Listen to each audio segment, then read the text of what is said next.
Good evening, children.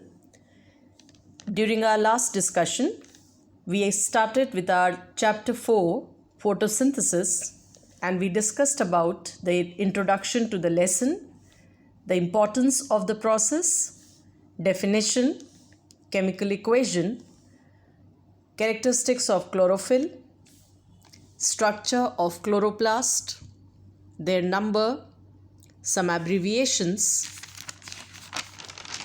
and then we discussed about stomata, the structure during the day and night, and theories about opening and closing of stomata. We discussed two theories, the recent one which is potassium ion theory and the classical, that is the old theory about sugar concentration theory. Today we move further with some new definitions and some more learning topics. First, let us define a new word, photolysis. This is made up of two terms, photo and lysis. The term photo means to break. Photo means light and lysis means to break. That means something is broken in presence of light. And this something is nothing but water molecules. So what happens? By definition, splitting of water molecules into hydrogen ions and oxygen in the presence of light and grana. That is, water molecules are broken, two molecules of water, you can say they are being broken in this equation to give 4 H ions plus 4 electrons and 1 molecule of oxygen. Energy of some 4 photons is being used in the process. Now it mentioned that this is going on in the presence of light and grana. What is grana? During our last discussion, I had told you that piles of or heaps of these flattened disc-like structures called thylakoid is called as a granum, and the plural is grana. So what happens, children? When the sun is shining brightly during daytime, the energy of sun, that is photons, it is picked up by the green chlorophyll over here in various grana. All the places it will be picked up, somewhere here also. And what happens? This energy of the sun is activating this chlorophyll to an excited stage, and the very next thing will be that water gets broken down. This breaking is called photolysis. So let's come to this now. Splitting of water molecules in presence of light and 4 photons to give hydrogen, oxygen and electrons. This is the same oxygen that is given out during photosynthesis. Now the next term is phosphorylation. Phosphorylation is the addition of phosphate to a compound. That is, you can see here ADP. Last time I told you adenosine diphosphate plus PI, that is inorganic phosphate. They give together ATP, that is adenosine triphosphate. Last time I told you diphosphate means 2 phosphate linkages are here, and here they are 3. So more the number of phosphate bonds, greater the energy. This formation of ATP, that is addition of phosphate group to a compound, is called phosphorylation.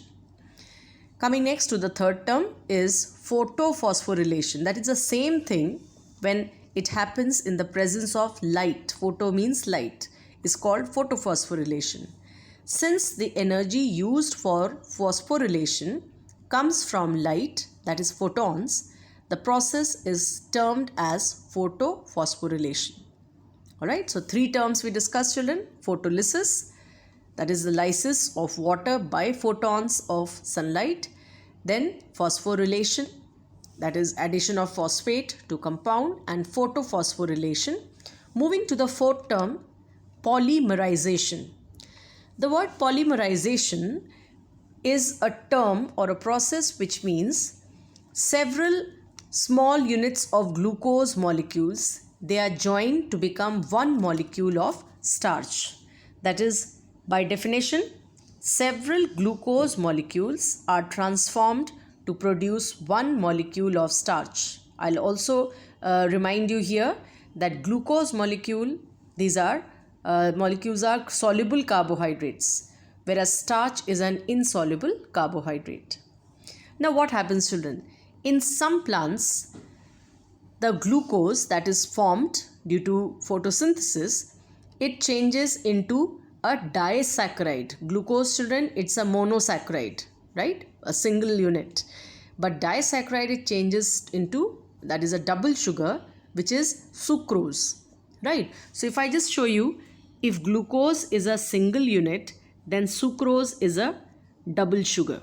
So some plants, this change takes place like this. Glucose changes into sucrose or cane sugar, or it changes into oils, etc. So this is what we have to understand before we move further to the phases of photosynthesis. Next, this is a very important thing what I am going to start, children, the entire understanding of the whole process of photosynthesis. We are going to talk about two main phases of photosynthesis. Like photosynthesis, we told you, is the making of food and giving out of oxygen, right, by the green plants. But how this is all happening is what you're going to study. Broadly, there are two phases. Number one, light dependent phase or photochemical phase, or light reaction or Hill reaction. And this, it occurs in the chlorophyll containing thylakoids. Just now I told you the energy of sun photons, these are picked up by the grana, that is here, the thylakoids, these are green, the activation takes place. So light reaction is taking place in the thylakoids. One structure is called thylakoid. The entire arrangement is granum, or plural is grana. The other phase of photosynthesis is light independent phase. Independent means this has nothing to do with the light, or we also call it as the dark phase. Now, calling it dark phase is actually, it's wrong. It's like misleading. Why? Because some people think that this goes on at night. No, it is only meant that these reactions are independent of light, right? Or they're not dependent on light. So it's better that we call it as light independent than calling it as a dark phase. This is also called as biosynthetic phase or Calvin cycle, or that is in behind the name of a person, that is Calvin, Benson cycle, we also call it. Now where does this occur? This occurs in the colorless stroma of chloroplast. Where is colorless stroma, children? This matrix is the colorless stroma. We discussed it last time. So once again, light reaction, the main part of photosynthesis, takes place in the thylakoids, the green part, and the dark reaction or light independent reaction takes place in the colorless stroma. So this is the seat of these two reactions individually. Now what happens? The first step, when the sun is shining during daytime, the energy of sun is picked up by the thylakoids, which contain chlorophyll, and it activates the chlorophyll. So the first step is activation of chlorophyll. Now due to this activation, what happens? That water molecules, they get broken up. This is the immediate reaction. Now this is the same equation what we discussed in the previous page. Water molecules break down, giving three products, 4H plus, 4E, that is electrons, plus oxygen. This oxygen is immediately released, which sustains life on Earth. Now what is the fate of these two other things, that is hydrogen and electrons? Hydrogen ions, they are picked up by a hydrogen receptor. We call it as NADP. Last time I told you, nicotinamide adenine dinucleotide phosphate. This NADP picks up hydrogen and it is reduced to NADPH. Remember children, addition of hydrogen is reduction. So NADP gains this hydrogen and becomes NADPH. Alright. Now this NADPH will be entering into the dark phase. So that we'll discuss later. Just now let us see only this. Out of these three, I told you oxygen is released. H plus ions picked up by NADP to reduce into NADPH. Now what is happening to the electrons? These electrons, they are used in converting ADP into energy rich compound ATP. And for the same, it is going to require the phosphate group. That is, I told you, this process is phosphorylation. That is addition of phosphate to ADP in order to produce ATP. Right? So this is inorganic phosphate and the process is called phosphorylation. This all comes under light reaction. So let us revise once again before we move to the dark reaction or the light independent. Light dependent reaction, many important things happen. First and foremost, chlorophyll that was inactive got activated by absorbing light photons and water broke down, giving three products. Oxygen is immediately released.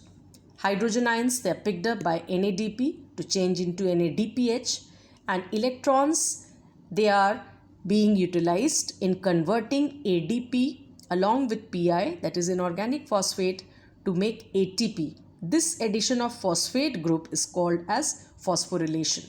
And because this is happening in the presence of light, we also call it as photophosphorylation. This is the complete light reaction. Now let us move to the dark side of the reaction. This line is indicating the dark reaction. Now during dark reaction, what is happening is this NADPH is going to release the H ion. Whatever it picked up, it's a hydrogen carrier, you can say, picked up hydrogen and transferred towards the dark reaction into the stroma and is now further being changed to NADP. Obviously, after it will deliver H, it changes back to NADP and will be reutilized in light reaction. So this cycle tells you that this is acting like a carrier. Picked up hydrogen, delivered hydrogen, free again and again to be used, just like same one. But what happens to this ATP? This ATP is going to release the electron, right, and will convert back to ADP and P. So you can see over here that the reactions, these are not requiring light, but the other products again, they will be reutilized. They do not require light at all. But at the same time, children, dark reaction occurs simultaneously with the light reaction. There is not much of difference. The time gap may be, you can say that it is less than 1,000th of a second, or in other words, both the reactions, they are occurring simultaneously. Alright, so what happens, children? This hydrogen that is released, now finally the carbon dioxide that was absorbed by the atmosphere will be taken up. C is there, O is there, and this H is delivered. All three elements, they combine and form C6H12O6. So this is glucose, as we know, children. C, H and O. Where did this H come from? NADPH had come and delivered H over here, right? These two are being reused again back to the light reaction to convert the energy, that is ADP into ATP, phosphorylation. But here the moment glucose is made under the reaction of polymerization, how I told you, glucose changing into insoluble starch, this will be changed and this reaction is called as polymerization. Alright, so this is the dark reaction or the biosynthetic reaction. Why do we call it as biosynthesis? Synthesis means to manufacture. What has been manufactured in the dark reaction? Yes, it is glucose. So that is why we call it as the biosynthetic reaction. Some plants, as I said, they will form sucrose or some oils, etc. Alright, so this is the complete light and dark reaction. In your textbooks, it is given something like this. At page number 69, this is shown like this. Same thing. I have little modified it, but shown you with the diagrams, etc. that how it is starting here. This is not given, but it's more or less the same thing. That the reaction breaking has taken place, what is happening with this ATP, ADP, etc. and how it is glucose forming and changing to starch. So that completes the phases of photosynthesis. Moving further, the next term is photon. Photon by definition means smallest unit of light energy. This is the same photon that is activating chlorophyll, which further splits up molecule of water by photolysis. The time gap between light and dark reaction is less than 1,000th of a second. That means more or less both are occurring simultaneously. Then coming to a new topic, this is sometimes very frequently given in give reasoning questions, and this is adaptations in leaf for photosynthesis. Adaptations, under this we have many points to discuss. The first point is large surface area. If the leaf has a large surface area, then naturally the leaf will be absorbing more sunlight, or we can say maximum sunlight absorption.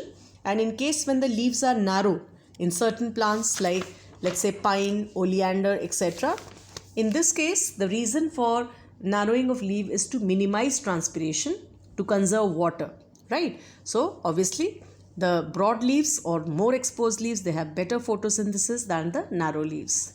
Second point is leaf arrangement. Leaf when arranged at right angle, that is 90 degree to the light source, is the best position to absorb maximum light, right? The orientation of leaf at 90 degree is the best to absorb maximum light energy for best photosynthesis amount. Third is cuticle and upper epidermis. These are transparent and waterproof to allow light to enter. Had they been like opaque, there was no possibility of entry of light. So cuticle, the waxy deposit, as well as the upper epidermis, it's waterproof and transparent. Fourth adaptation, numerous stomata. See, more the stomatal pores, better the exchange of gases. That is, carbon dioxide comes in and oxygen leaves out. So obviously photosynthesis will be better. Fifth is the thinness of leaf. That is, I'll just like to refer this diagram. If this leaf surface is too thick, then obviously the entry of sunlight would be affected and photosynthesis will not be very effective.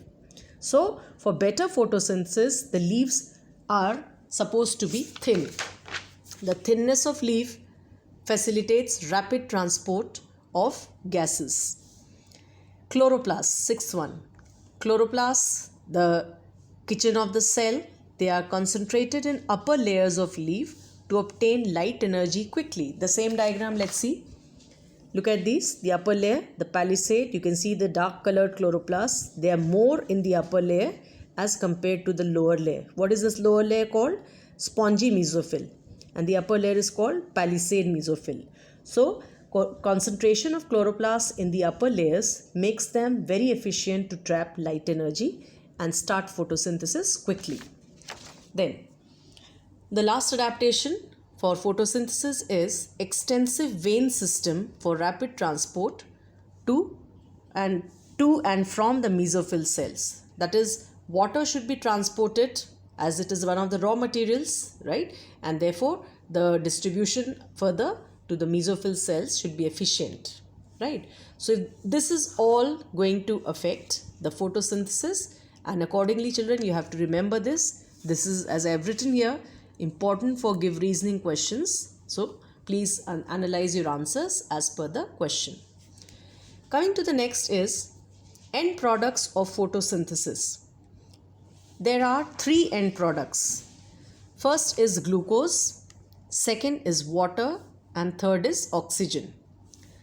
Glucose, what is the fate of this? It is consumed by the plant cells, or this is stored as starch in the insoluble form, or it is converted to sucrose, which is a double sugar, or it is used in synthesizing fats, proteins, etc.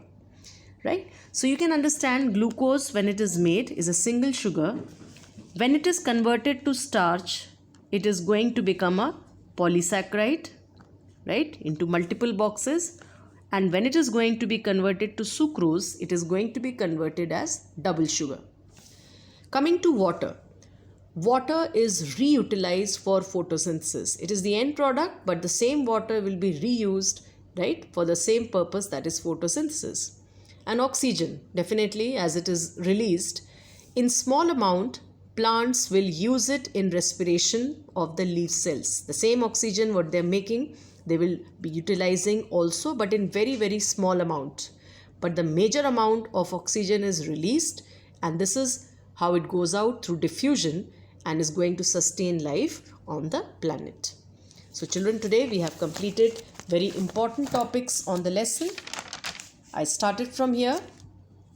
The terms photolysis, phosphorylation, photophosphorylation, polymerization, the phases of photosynthesis, the light phase and the light independent phase, some more definitions, adaptations of photosynthesis, adaptations in leaf for photosynthesis, and the end products of photosynthesis. I'll be stopping the class just now, and tomorrow we will continue with the experiments on the chapter.